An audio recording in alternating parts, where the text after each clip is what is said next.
అందరికి వందనాలు. దేవుని స్తోత్రం. దేవునికి మహిమ కలుగును గాక. దేవుని ఎంతగానో స్తుతించి ఆరాధించి దేవుని మహిమపరచాలి.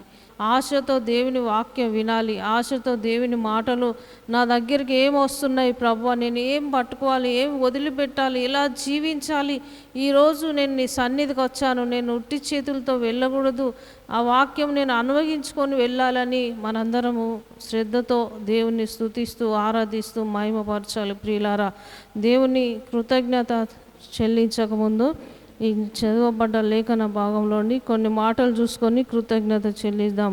8వ వచనంలో చూసినట్లయితే, నేల నుండి దరిద్రులను లేవనెత్తువాడు. హల్లెలూయా. దేవుడు ఎవరటంటే నేల నుండి దరిద్రులను లేవనెత్తువాడు. నేల మీద ఉన్నటువంటి దరిద్రులు, నడవలేనటువంటి వారు, నేల మీద కూర్చున్నటువంటి వారు, మరి ఎప్పటికీ మరి జీవిస్తూ మరి ఆ రీతిగా దేవుడుకు మరి ఉన్నాను, మరి వారు జీవితం ఇంతే అని బ్రతుకుతున్నటువంటి వారి విషయంలో దేవుడు మాట్లాడుతున్నాడు. నేల నుండి దరిద్రులను లేవనెత్తువాడు అని వాక్యం సెలవిస్తున్నది. మరి అపోస్తుల కార్యంలో 3వ అధ్యాయము 1 నుండి 9 వచనాల వరకు మరి పేతురు యోహానులు దేవాలయంలోకి ఎక్కి వెళ్ళుచున్నారు. దేవాలయానికి ఎక్కి వెళ్ళుచున్నప్పుడు మరి పుట్టినది మొదలుకొని కుంటివాడైనటువంటి వాడు మరి దేవాలయం ముందు ఆయనను ప్రతిదినము శృంగారమైన దేవాలయం ముందుకు తీసుకొచ్చి అక్కడ కూర్చోబెట్టి ఆ మందిరంలోకి లోపలికి వెళ్తున్న వారికి వస్తున్న వారిని భిక్షం అడుగుతూ ఆయన జీవితాన్ని సాగించుకునేవాడు. పుట్టినది మొదలుకొని అంటే ఆయన చిన్ననాటి నుండే పుట్టుకతోటే కుంటివాడని వాక్యం సెలవిస్తున్నది. పుట్టుకతో కుంటివాడైనటువంటి వాడు ఆయన జీవితంలో ఏమి ఆలోచన ఉన్నదంటే, నేను ఈ రీతిగా వచ్చిపోయే వారిని అడుక్కొని తినడమే బ్రతకడమే నా జీవితం అనుకున్నాడు. కానీ జీవితంలో కాళ్ళు వస్తాయి అనేటువంటి ఆలోచన అతనికి లేదు. నేను కాళ్ళు వస్తాయి, నేను నడవగలుగుతాను అనేటువంటి ఆలోచన తలంపు ఆయన జీవితంలో లేకున్నను మరి పేతురు యోహానులు పగలు 3 గంటల వేళకు మందిరంలోనికి వెళ్తున్నప్పుడు వారిని చూసి మరి తేరి చూసినప్పుడు ఆయన బాగా చూసినప్పుడు అప్పుడు ఏమన్నారంటే, పేతురు యోహానులు, వెండి బంగారములు నా యొద్ద లేవు, కానీ నాకు కలిగినదే నీకు ఇచ్చుచున్నాను. నజరేయుడైన యేసుక్రీస్తు నామంలో లేచి నడుమనగానే ఆ కుంటివాని కాళ్ళు చీలమండములు బలం పొందుకొని లేచి నడిచినట్టుగా చూస్తున్నాం. ప్రియులారా, మరి దైవజనుల దగ్గర ఏముంటుందండి, ఆయన తేరి చూస్తున్నాడు. మా తట్టు చూడండి అని పేతురు యోహానులు అన్నప్పుడు వారిని తేరి చూస్తున్నాడు. ఇంకేమైనా దొరుకునా అనుకున్నాడు. ఇంకా వచ్చిపోయేవారు తక్కువ వేస్తారు, కానీ ఈ దైవజనులు ప్రవక్తలు మరి ఇంకా ఎక్కువ వేస్తారేమో అని అతనికి ఆశ కలిగింది. వేయడమే ఆశ కలిగింది, కానీ స్వస్థత పొందుకుంటున్నానని ఆశ లేదు అతని జీవితంలో. ప్రియులారా, అప్పుడు దేవుడు అతనికి స్వస్థతనిచ్చిన వాడుగా ఉన్నాడు. తేరి చూసినప్పుడు మరి ఆ పేతురు యోహానులు చేయి పట్టుకోగానే లేచి నడిచి గంతులు వేస్తూ దేవాలయంలోకి ఎక్కి వెళుతున్నాడు. అన్ని సంవత్సరాలు దేవాలయము గేటు ముందు కూర్చొని అడుక్కున్నటువంటి వాడు మరి పేతురు యోహానులు ఎప్పుడైతే చేయి పట్టుకొని లేవనెత్తారో ఆయన చీలమండలు బలం పొంది లేచి నడిచి నరాలు ఎక్కడిక్కడ సెట్ అయి ఆయన లేచి నడిచినట్టు చూస్తున్నాం. నడుస్తూ దేవాలయానికి ఎక్కి వెళ్ళి వాళ్ళతో దేవుణ్ణి ఆరాధిస్తున్నాడు, వాళ్ళతో దేవుణ్ణి మహిమపరుస్తున్నాడు, ప్రజలందరితో దేవుణ్ణి ఘనపరుస్తున్నాడు, దేవుణ్ణి స్తుతిస్తున్నాడు. ప్రభువా, నువ్వు గొప్ప దేవుడు, సర్వాధికారివి, నాకు కాళ్ళనిచ్చిన దేవుడు అని ఆయనను స్తుతిస్తూ ఆరాధిస్తూ మహిమపరుస్తున్న వాడుగా ఉన్నాడు. ప్రియులారా, మన జీవితంలో కూడా మనం ఈ రీతిగా మరి దరిద్ర స్థితిలో పడి ఉన్నప్పుడు, దేవుడు దీన స్థితిలో పడి ఉన్నప్పుడు మనలను లేవనెత్తిన వాడుగా ఉన్నాడు. ఈ కుంటివాణ్ణి లేవనెత్తినట్టు మనం రోగంతో పడి ఉన్నప్పుడు మన దేవుడు మన దగ్గరికి వచ్చి మనల్ని లేవనెత్తిన వాడుగా ఉన్నాడు. చేయి పట్టుకోగానే ఎలాగ స్వస్థత జరిగిందో కుంటివానికి, మనకు కూడా ఆ రీతిగా దేవుని మాట చొప్పున దేవుని వాక్యం చొప్పున స్వస్థత జరుగుతుందండి. స్వస్థత కొరకు మనం ఎన్నో అనుకుంటాం, స్వస్థత ఏ రీతిగా వస్తుంది అనుకుంటాం. స్వస్థత రావాలన్నా నువ్వు వాక్యాన్ని నీ హృదయంలో చేర్చుకున్నప్పుడే స్వస్థత వస్తుంది.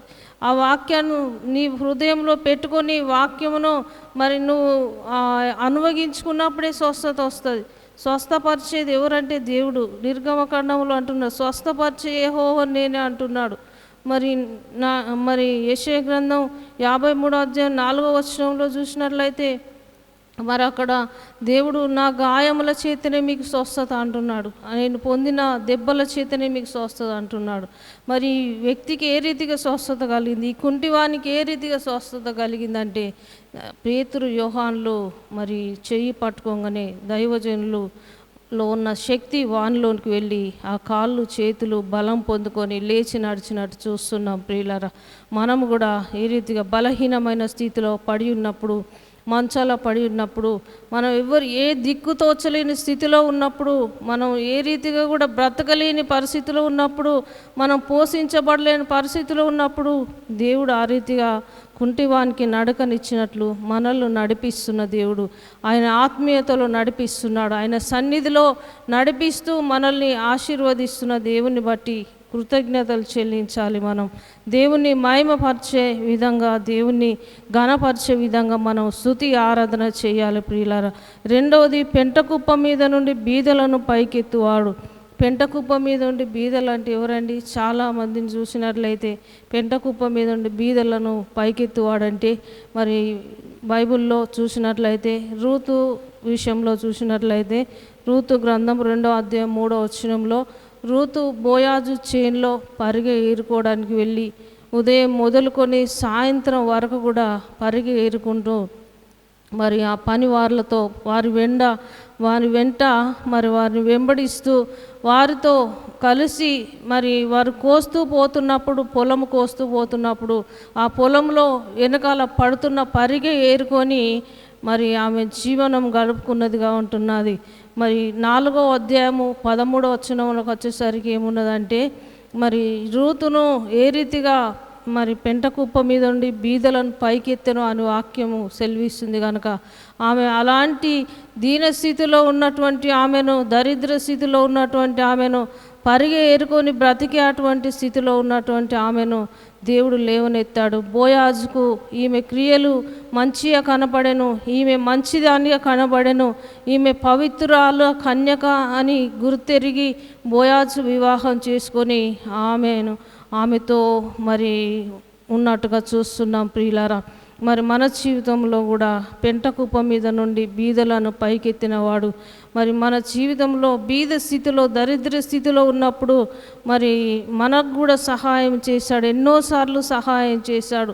పరిగె ఏరుకున్నటువంటి రూతుకు సహాయం చేసినట్లు ఆమె పరిగె ఏరుకొని పోయి వాళ్ళ అత్తకి ఇచ్చినప్పుడు అత్త అవన్నీ కూడా దంచి ఆమె వంట చేస్తే ఆ ఇద్దరు తిని బ్రతికి అటువంటి బ్రతుకు వారిది. ఆ బ్రతుకు నుండి ఒక కోటీశ్వరాలుగా చేశాడు, ఒక ధనవంతురాలుగా చేశాడు. ఎందుకంటే దేవుని నమ్మిన వారు పరిశుద్ధతను, పవిత్రతను కాపాడుకున్న వారిని ఎప్పుడూ వదిలిపెట్టడండి. అందుకే వాక్యం సెలవిస్తున్నది. మరి మన జీవితంలో మరి ఈ రీతిగా పెంటకుప్ప మీద ఉన్న బీదలను పైకెత్తినట్లు నిన్ను నన్ను మనందరినీ పైకెత్తిన దేవుడుగా ఉంటున్నాడు. పైకెత్తి మనకు ఆశీర్వదించిన దేవుడు, మనల్ని దీవించిన దేవుడు. అందును బట్టి దేవా నీకే మహిమ కలుగును గాక, నాకు ఇచ్చిన సమస్తాన్ని బట్టి నీకు మహిమ కలుగును గాక అని దేవుని స్తుతిస్తూ ఆరాధిస్తూ మహిమపరచాలి. మూడోది చూసినట్లయితే కింది లైన్లో ఆయన సంతులేని దాన్ని ఇల్లాలుగాను కుమారుల సంతోషం గల తల్లిగాను చేయను. యెహోవాను స్తుతించుడి, ఆయన సంతులేని దాన్ని ఇల్లాలుగా చేయను, మరి కుమారుల సంతోషం గల తల్లిగా చేయను. మరి ఇక్కడ ఎవరున్నారంటే సంతులేని దాన్ని ఇల్లాలుగా చాలామంది ఉన్నారు. కానీ ఒక వ్యక్తి గురించి మనం చూసుకుందాం. సమూయేలు రాసిన మొదటి గ్రంథం 1వ అధ్యాయము 26-28 వచనంలో చూసినట్లయితే మరి 15వ వచనంలో కూడా చూసినట్లయితే అన్న సంతానం లేని స్థితిలో, ఆమెకు పిల్లలు లేని స్థితిలో ఆమె సౌతి అయినటువంటి పెనిన్న ఎంతో బాధ పెట్టి ఆమెను వేధించి పిల్లలు లేరని ఆమెకు ఎంతో మరి మనస్తాపం కలగజేసిందిగా ఉంటున్నది. ఆమె జీవితంలో దుఃఖము కలగజేసిందిగా ఉన్నది. అయినను ఆమె రోజు ఏడుస్తూ ఒకరోజు సిలోహాను మందిరానికి వెళ్ళి మరి మందిరంలో కన్నీటితో ప్రార్థించి మరి బహుమానం పొందుకున్నదిగా ఉంటున్నది. అక్కడ ఏలి అనుకున్నాడు, ఆమె పెదవులు కదులుతున్నప్పుడు ఆమె స్వరం వినబడతలేదు కనుక మరి నువ్వు మత్తురాలువై ఉన్నావా అన్నప్పుడు నీ ద్రాక్షరసంనైనను మద్యంనైనను నీ యొద్ద నుండి తీసివేయనప్పుడు, అది కాదు నా ఏలినవాడా, నేను ద్రాక్షరసంనైనను మద్యమునైనను పానము చేయలేదు, కానీ నాలో నేను నా దేవునికి నా బాధను చెప్పుకుంటున్నానని మరి ఏలితో అక్కడ చెప్పినట్టుగా చూస్తున్నాం. ప్రియులారా, మరి ఆమె సమాధానం ఇచ్చింది. ఆశీర్వాదం వచ్చే ముందు ఒక మరి సేవకుల ద్వారా కానీ ఇంకా ప్రజల ద్వారా కానీ ఒక మాట వస్తుంది, నీకు బాధ కలిగే మాట. అప్పుడు ఏమనుకుంటాం? సేవకులు ఏదన్నా మాట చెప్పినప్పుడు ఏమనుకుంటారు? నన్నే ఇట్లా అన్నాడు, నన్నే ఇట్లా అన్నది అమ్మగారు ఊరికే ఫోన్ చేస్తుంది, మాకు ఊరికే మాట్లాడుతుంది, ఊరికే రమ్మంటుంది, మమ్మల్నే అంటుంది, మమ్మల్నే ఫోన్ చేస్తుంది. ఈ రీతిగా మనం సనుక్కుంటాం, కొనుక్కుంటాం. ఏదన్నా మాట్లాడినప్పుడు సనుగులు సంశయాలు, సనుగడం గునగడమే జరుగుతుంది. కానీ ఏలి ఏమన్నాడు? మత్తురాలై ఉన్నావా అన్నాడు, అంటే త్రాగి వచ్చావా అన్నాడు ఆమెను. అది కాదు నా ఏలిన వాడని అక్కడ సంబోధించింది. ఆ మాటల్లో కూడా ఆమెకు దోషం లేకుండా అయిపోయింది. ఆ ఒక్క మాట ఆమె మరి తగ్గించుకున్నందుకు, ఇదిగో నీవు ఈ రోజు నుండి నీ దుఃఖం మానేసి సంతోషంగా ఉండుము, మరి నీకు మరుసటి ఏట కుమారుడు కలుగునని, నువ్వు అనుకున్నది జరుగుతుందని ఏలి చెప్పినప్పుడు ఆమె వెళ్ళి సంతోషంగా ఉన్నది. ఆ ఏలి చెప్పిన మాట ప్రకారమే, దైవజనుడు మాట ప్రకారమే ఆమె జీవితంలో మంచి కుమారుడు పుట్టినటువంటి వాడు. ఆ కుమారుడు పుట్టినాక తీసుకొచ్చింది, అయ్యా నీ దగ్గర నేను ప్రార్థన చేసిన స్త్రీని, నీ ఎదుట నేను గత సంవత్సరం క్రితం ప్రార్థించిన స్త్రీని నేనే అయ్యా, మరి నాకు కుమారుడు కలిగిండు, ఆ కుమారుణ్ణి నీ దగ్గర తోలుతాను, దేవునికి ప్రతిష్ఠిత చేస్తాను అని ఆ ఏలితో మాట్లాడుతున్నప్పుడు ఆ కుమారుడు ఏం చేశాడంటే, ఆ మాటలు వినుటానే, ఆ తల్లి చెప్పింది వినడంలోనే మరి ఆ వెంటనే ఆయన అక్కడ మొక్కి దేవుని ఆరాధించాడు. ఆయన దేవుని మహిమపరిచాడు కుమారుడు. తల్లి చెప్పిన మాట చూడండి. తల్లి చెప్తుంది, అయ్యా నేను ప్రార్థన చేసిన స్త్రీని నీ ఎదుట మరి నాకు దేవుడు బహుమానం ఇచ్చిండని చెప్తూనే ఉన్నది. ఆ కుమారుడు యేసయ్యకు మొక్కి ఆరాధిస్తున్నాడు.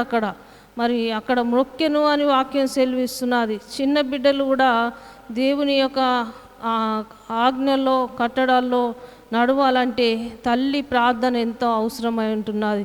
ప్రార్థనతో పుట్టినటువంటి కుమారుని జీవితంలో మరి ఆ తల్లి చెప్తుంటూనే ఆరాధిస్తున్నాడు, మొక్కుతున్నాడు, దేవుని స్తుతిస్తున్నాడు.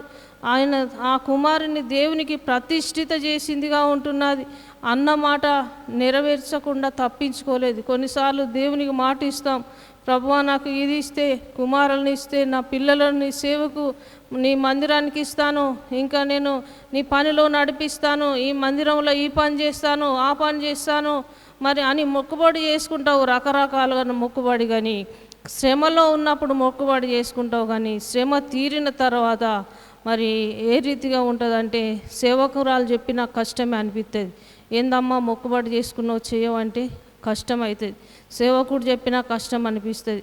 మరి సేవకురాలు మాట వినకుండా ఇష్టానుసారంగా మనం వెళ్తూ ఉంటాం. ఈ మందిరానికి ఒక్కోసారి కూడా రామిగా పని చేయమంటారని, ఇంకా ఏదైనా కూడా దేవుడికి మరి ఇష్టకరంగా ఉండమంటారని సేవకులకు దూరంగా ఉండడం ప్రయత్నిస్తాం. కానీ ఈమె అనలేదు అక్కడ, అయ్యా నీ ఎదుట నేను ప్రార్థన చేసిన స్త్రీని నేనే, గత సంవత్సరంలో నేను ప్రార్థించి ఈ సన్నిధిలో నేను పొందుకున్న బహుమానం ఇదిగో తీసుకొచ్చానని ముందు పెడుతుంటున్నది. అక్కడ ముందు పెడుతున్నప్పుడు ఆ కుమారుడు ఏం చేశాడు? ఆ తల్లి చెప్తూనే ఉన్నది, యేసయ్యకు మొక్కి ఆరాధన చేస్తున్నాడు. మరి నీ జీవితంలో, నా జీవితంలో మరి దేవుడు ఇక్కడ నేర్పిస్తున్నది ఏంటంటే, సమయలను ఇచ్చినట్టుగా మన జీవితంలో కూడా దేవుడు ఎంతో సహాయం చేశాడు. కృతజ్ఞత కలిగి ఉండాలి, కృతజ్ఞత బుద్ధి కలిగి ఉండాలి. మనము కూడా మరి ఈ రీతిగా దేవుని మహిమపరిచేవారుగా, మన పిల్లలతో మన కుటుంబాలతో దేవుని ఆరాధించే వారిగా మనం ఉండులాగున దేవుడు మనకు సహాయం చేసినందుకు దేవునికి మనం ఎంతగానో కృతజ్ఞతలు స్తుతులు స్తోత్రం చెల్లించాలి, ఎంతగానో దేవుని మహిమపరచాలి ప్రియులారు. ఈ 3 విషయాలు బట్టి దేవుని స్తుతిస్తూ ఆరాధిస్తూ మహిమపరచాలి. మొదటి విషయంలో పుట్టినది మొదలుకొని కుంటివాడైన వ్యక్తిని దేవుడు మరి ఏ రీతిగా దైవజనులలో నుండి స్వస్థత ఇచ్చాడో, కుంటివానికి ఏ రీతిగా కళ్ళు ఇచ్చాడో, మరి నడకనిచ్చాడో, ఆ రీతిగా మనకు కూడా దేవుని మార్గంలో నడిపిస్తున్న దేవుని బట్టి అందుబట్టి దేవునికి మనము కృతజ్ఞత చెల్లించాలి. రెండవది, పెంట కుప్ప మీద ఉన్న బీద స్థితిలో ఉన్న మనల్ని పరిగెరుకునేటువంటి స్థితిలో ఉన్న మరి ఆ స్త్రీని మరి దేవుడు ఏ రీతిగా ఆశీర్వదించాడో, రూతును మనల్ని కూడా ఆశీర్వదించినందుకు దేవునికి ఎంతగానో మహిమపరిచి కృతజ్ఞత చెల్లించాలి. మూడవది, సంతులేని దాన్ని ఇల్లాలుగా చేసిన దేవుడు మనకిచ్చినటువంటి సమస్తమును బట్టి, మనకిచ్చినటువంటి సంతానాన్ని బట్టి దేవునికి కృతజ్ఞత చెల్లించినట్లయితే దేవుడు మనల్ని ఎంతగానో దీవించి ఆశీర్వదిస్తాడు. ఈ వాక్యం మన వినికిల్లో దేవుడు ఫలభరితం చేయనుగాక.